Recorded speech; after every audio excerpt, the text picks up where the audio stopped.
Alam mo bakit tinawag siya na night market? Huwag mong subukan. Masisira ang buhay mo.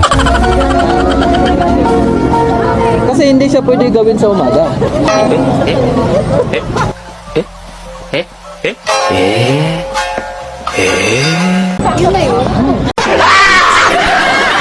Hintay namin yung bike ride. Akala ko meron pa kasi.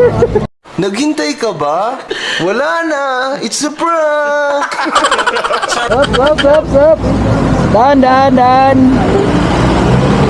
Yan, dito tayo sa Baguio. Magna-night market. Ayan, nagpe-prepare na sila. Ayan, oh. Mamaya, i-close na to. 9 Camille, di ba? 9. Pag 9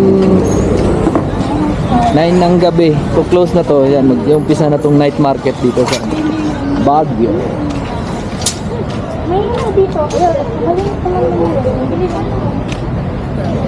Ayan, oh. Prepare na. Talaga umuusok yung ano ko. Oo nga, sa utensils. Meron. Umuusok eh.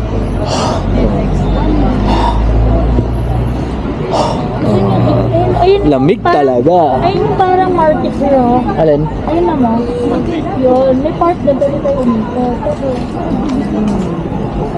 May ano din dyan, may restroom. Ang hinihintay natin magbukas tong night market. Alam mo ginawa ko dati sir, meron akong camera na naka-timelapse. Nandun ako, oh. Nakatayo ako dun sa overpass. Tapos Eh, ako. ano lang yan ma'am, seconds to play lang yan. Pag buklat niyan, tuloy-tuloy na yan. Timelapse ko. Ayan o. 850. Oh. Kasi habang pumapasok ka nun palang sa hangin. Yung kumuha ng photo.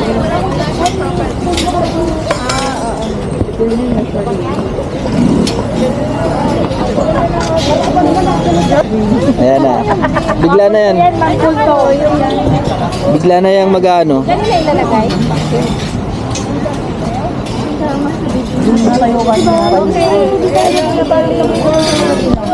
Ayan. May countdown pa yan eh. May countdown pa yan sila eh. Ayan na, nagre-ready na sila.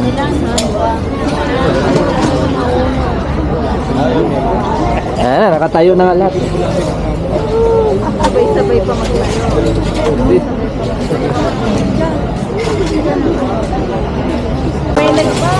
Ayan na, sininyasan na sila eh. Ayan o, biglang tayo eh. Ayan na, bukas na. Wrong way. Ayan pala oh.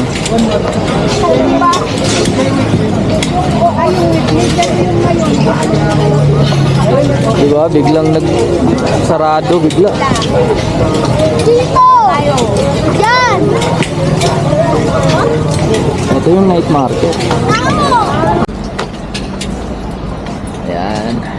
Mauna na tayo sa kanila. Pag ano na